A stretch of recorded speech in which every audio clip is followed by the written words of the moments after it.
મહેસાણાના રાધનપુર રોડ ઓજી વિસ્તારના વરસાદી પાણીના નિકાલ માટેની લાઇન સંપૂર્ણ નિષ્ફળ ગઈ છે. જે વરસાદી પાણીના પ્રશ્નના નિકાલ માટે જે કામ કરવામાં આવેલ તે પણ સંપૂર્ણપણે ફેલ છે.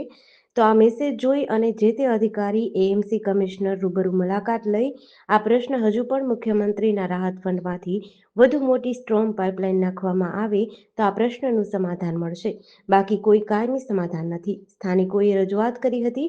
આ પ્રશ્ન સંદર્ભે અગાઉ મહાનગરપાલિકાના કમિશનરને રૂબરૂ મળીને આવેદન આપ્યું છે, છતાં પણ આ કામની મહત્વતાને ધ્યાનમાં લેવામાં આવતું નથી. શ્રી કાશી વિશ્વનાથ મંદિર આગળ આશરે 40 સોસાયટીઓમાં પાણી ઘરોમાં ઘૂસી ગયા છે અને અધૂરામાં પૂરું હોય તો રોડનું લેવલ પણ આશરે 1.5 ફૂટ ઊંચું કરવામાં આવ્યું છે.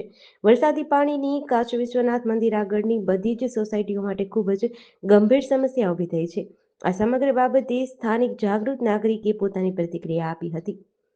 મારું નામ વિપુલભાઈ કાંતિલાલ પટેલ, રહેવાનું તિરુપતિ શાહીબાગ ટાઉનશીપ પ્રમુખશ્રી.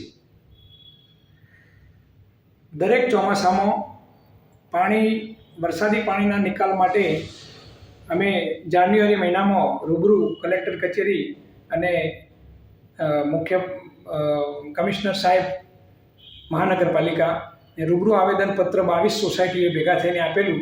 એના અનુસંધાનમાં આગળ વરસાદી લાઇનને નાખવાની કામગીરી શરૂ થયેલ, પરંતુ આ વખતે અમને આ કામ જોતાં એવું લાગે છે કે આ કામ કોઈ પણ જાતના લેવલિંગ વગર, કોઈ જાતની ચર્ચા વિચારણા એન્જિનિયરો જોડે કર્યા વગર બનાવવા ખાતર બનાવી હોય એવું આભાસ થાય છે. કારણ કે તમે જુઓ કે એક વરસાદ આવ્યો અને એમાં આટલું બધું પાણી ભરાઈ જાય તો એનું કાયમી સોલ્યુશન હજુ પણ મળ્યું નથી. તો અમારી આપ સાહેબશ્રીને નમ્ર વિનંતી કે સત્વરે આ કામ અને પાણી નિકાલની યોગ્ય વ્યવસ્થા કરશો, જેના લીધે સોસાયટીઓમાં ઘરમાં પાણી ઘૂસી જાય છે. આ વખતે રોડ લેવલ પણ 1 થી 1.5 ફૂટ જેટલું ઊંચું કરવામાં આવ્યું છે. સામે પાણી જવાની કોઈ જ વ્યવસ્થા નથી. જે હાલ મંદિરના પાછળના ભાગમાં લાઈન નાખવામાં આવેલ એ લાઈનમાં પાણી બિલકુલ ખેંચાતું નથી. હજુ કામ અધૂરું છે, પણ પાણી તો ખેંચાવું જોઈએ. એ પાણી બિલકુલ ખેંચાતું નથી અને રહીશોને ખૂબ જ તકલીફ પડે છે.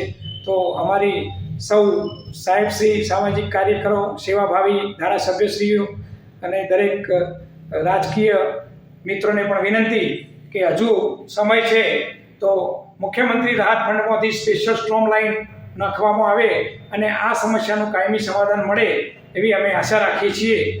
જીડીસી ન્યૂઝ સાથે ભાવિન ભાવસાર, મહેસાણા.